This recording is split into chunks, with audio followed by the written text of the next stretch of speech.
Hariom Umanand ma'am, Om Shanti ma'am, ओम ज्ञान ma'am, आप सभी दर्शकों का हमारे चैनल पर स्वागत है।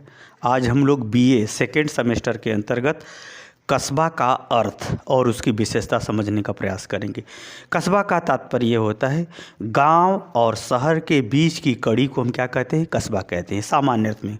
यानी ऐसा स्थानीय बाजार जो गांव पूरी तरह गांव न हो और पूरी तरह शहर न हो, उसी को हम क्या कहते हैं? कस्बा। और थोड़ा सा अगर सरल शब्दों में देखें तो वह स्थानीय बाजार जो ग्रामीण क्षेत्रों में ही या ग्रामीण क्षेत्रों के पास में ही शहरी सुविधाओं, शहरी आवश्यकताओं, शहरी व्यापारिक गतिविधियों, शहरी आवश्यकताओं इत्यादि का सृजन करते हुए विकास कर रहा हो, ऐसे स्थान को या ऐसे जनसमूह को हम लोग क्या कहते हैं? कस्बा कहते हैं।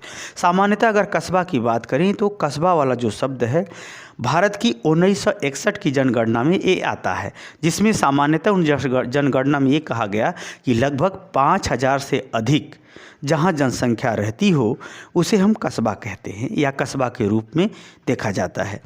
आगे चल करके इस पे जब और बात बढ़ी तो कभी ये कहा गया कि 5000 से लेकर 50,000 तक के लोग अगर एक स्थान पे रहते हों, सामान्यतः व्यापारिक आर्थिक गतिविधियाँ, चिकित्सा, शिक्षा और गैर कृषि कार्यों से संबंधित गतिविधियाँ संपन्न होती हो तो उसे कस्बा कहते हैं।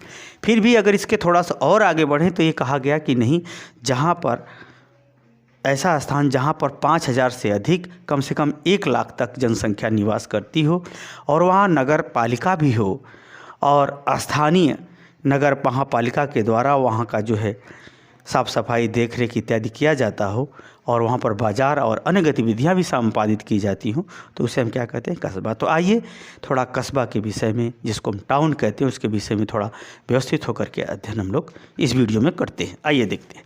अगर हम कस्बा की बात करें तो 1961 की जनगणना के अनुसार वह स्थान जहाँ 5000 से अधिक लोग निवास करते हों उसे हम कस्बा कहते हैं, कस्बा के रूप में देखा जाता है। दूसरा, अगर ये भी बात कही गई कि कस्बा की 3 शर्तों में दूसरी शर्त यह कही गई कि जहाँ का जनसंख्या घनत्व कम से कम 400 हो। जनसंख्या घनत्व का मतलब 1 वर्ग किलोमीटर में, यानी 1 किलोमीटर ऐसे, 1 किलोमीटर ऐसे, 1 किलोमीटर ऐसे, 1 किलोमीटर ऐसे, यानी इसको 1-1 किलोमीटर एक तरफ यानी वर्गाकार हो। 1 किलोमीटर ऐसे, 1 किलोमीटर ऐसे, 1 किलोमीटर ऐसे, 1 किलोमीटर ऐसे। इस वर्गाकार 1 किलोमीटर वर्ग के अंतर्गत अगर 400 लोग, कम से कम 400 लोग रहते हों, यानी जनसंख्या घनत्व कितना हो? 400,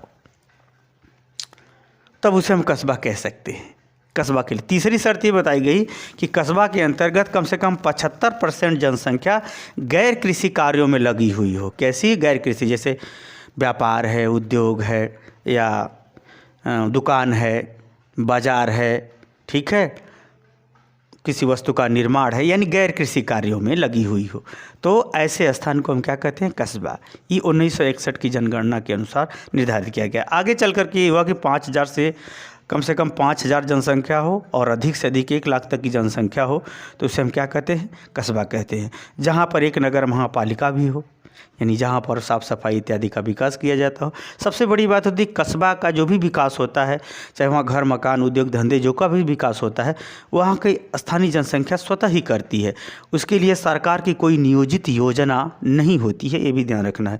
वैसे कहा जाए तो गाँव और शहर के बीच की कड़ी को ही क्या कहते हैं? कस्बा कहते हैं। अगर हम बात करें कस्बा की विशेषताओं की तो सबसे बड़ी बात होती है कस्बा का विकास तब होता है जब वो स्थानीय बाजार के रूप में बहुत आवश्यक, उपयोगी और विकास कर रहा होता है, तो उसे हम क्या कहते हैं? कस्बा।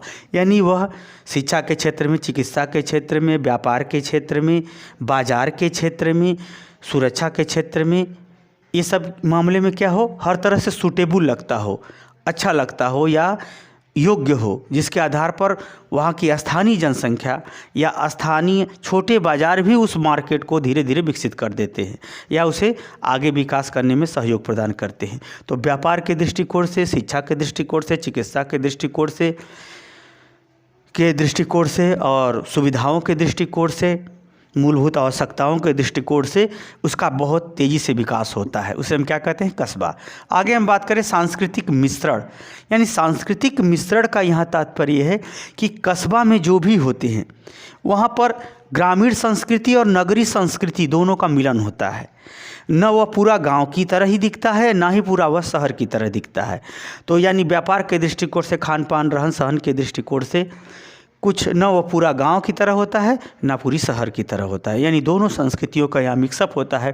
कितने जो बड़े बड़े उद्योगपति हैं जो नगरों में रहते हैं, जब जान जाते हैं कि यहाँ का विकास हो रहा है तो आर्थिक लाभ के चक्कर में वह भी आकर के टाउन एरिया में अपना मकान या जगह ज़मीन खरीदना, उद्योग व्यापार लगाना और अधिक से अधिक लाभ कमाने की स्थिति में पहुँच जाते हैं। तो इस प्रकार से ये सांस्कृतिक मिश्रण होता है, ग्रामीण और नगरीय संस्कृति का। तीसरा अगर हम बात करें नियोजित संरचना, अनियोजित संरचनात्मक विकास, इस जो है यहाँ के जो घर मकान बनते हैं, जो उद्योग धंधे कल कारखाने होते हैं, यहाँ के लोग अपनी आवश्यकता और सुविधा, अपनी ज़मीन या अपनी स्थिति के आधार पर ये विकास करते हैं। टाउन को विकास करने में सरकार की कोई योजना नहीं होती है, यानी ऐसा नहीं है कि सरकार अगर नियोजित ढंग से विकास करती तो वो अलग बात होती, लेकिन जो टाउन होता है, जो कस्बा होता है, वो अनियोजित ढंग से विकास करता है। जिसकी जैसी सुविधा, जिसको जहाँ लगा, जो कमाई लगा, वैसा ही वहाँ अपना व्यवस्था करके व्यापार, सेवा इत्यादि करने लगा या इस गतिविधियों को बढ़ावा देने लगा। आगे हम बात करें वर्ग विभेद का अभाव। यहाँ पर कस्बे में बड़े व्यापारी, छोटे व्यापारी इत्यादि का भेदभाव नहीं होता, ऐसा कोई संगठन भी नहीं होता, न ही जाति का, पाति का भेदभाव होता है।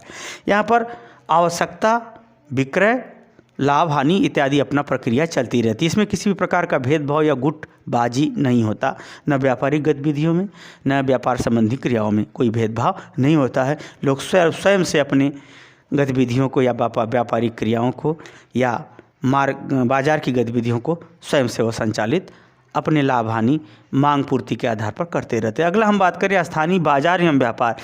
ये टाउन जो होता है स्थानीय बाजार है, जहाँ पर ग्रामीण के क्षेत्र लोग बहुत सारी चीज़ें बेचने आते हैं और अपनी आवश्यकता की चीज़ खरीदने आते हैं, तो ये बाजार का भी काम करता है। व्यापार भी होता है। इस टाउन से, इस कस्बे से बहुत सारी वस्तुएं लोड होकर के व्यापार यानी दूसरे देश या दूसरे स्थान, बड़े बाजार, महानगर, इत्यादि में क्या होते हैं, भेजे जाते हैं, खरीदे बेचे जाते हैं। ये वस्तु से लेकर के, साधन से लेकर के इत्यादि सभी चीज़ें इसमें शामिल होती हैं।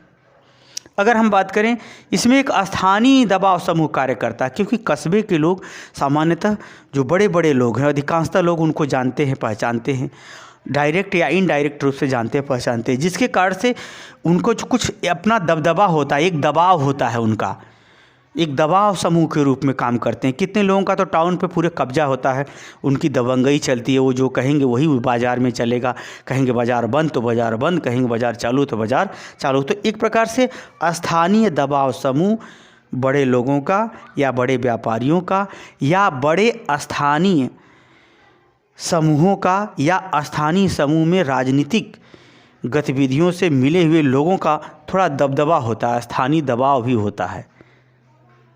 वह दबाव बाजार को भी लेकर के हो सकता है, सरकार के लिए भी हो सकता है। तो दबाव समूह के रूप में भी यह स्थिति पाई जाती है। अगला हम बात करें शैक्षिक वातावरण। टाउन जो कस्बा होता है वहाँ पर थोड़ा आधुनिक शिक्षा पद्धति की व्यवस्था या विद्यालय, प्राथमिक क्या, एक इंग्लिश मीडियम से संबंधित विद्यालय प्राथमिक स्तर पर, उच्च प्राथमिक स्तर पर, हायर स्तर पर भी बनना शुरू होते हैं या पाया जाता है। तो ये शैक्षिक दृष्टिकोण से भी टाउन का विकास अच्छा हुआ रहता है। वही अगर हम बात करें चिकित्सकीय दृष्टिकोण से, तो चिकित्सीय सुविधाएं भी यहाँ तेज़ी से बढ़ती हैं, जिसमें अनेक प्रकार के जो है रोगों का इलाज होता है। ये अलग बात है कि कौन से बड़े रोग का इलाज हो तो पाता है कि नहीं, ये अलग बात है, लेकिन चिकित्सीय सुविधाओं और शैक्षिक सुविधाएं का भी विकास बहुत तेज़ी से कस्बे के अंतर्गत होता है। ये जो कुछ मूलभूत इसकी विशेषताएं थी जिसको मैंने आपको बताने का प्रयास किया। फिर यहाँ पर व्यापारिक संगठन भी अपना कार्य करते हैं, धीरे धीरे व्यापारिक संगठन बनने लगता है। जब यहाँ पर जनसंख्या काफ़ी बढ़ जाती है तो फिर इसी को जनगणना के आधार पर आगे सरकार इसको नगर घोषित करना शुरू कर देती है। तो मुझे उम्मीद है कि आप समझ गए होंगे कि कस्बा कहते किसे हैं और कस्बा की महत्वपूर्ण विशेषताएँ क्या क्या होती हैं। इसे आप आराम से समझ गए होंगे। समझ गए हैं तो कमेंट बॉक्स में ज़रूर बताइए। साथ ही मेरे चैनल को लाइक शेयर सब्सक्राइब कीजिए। हरिओम।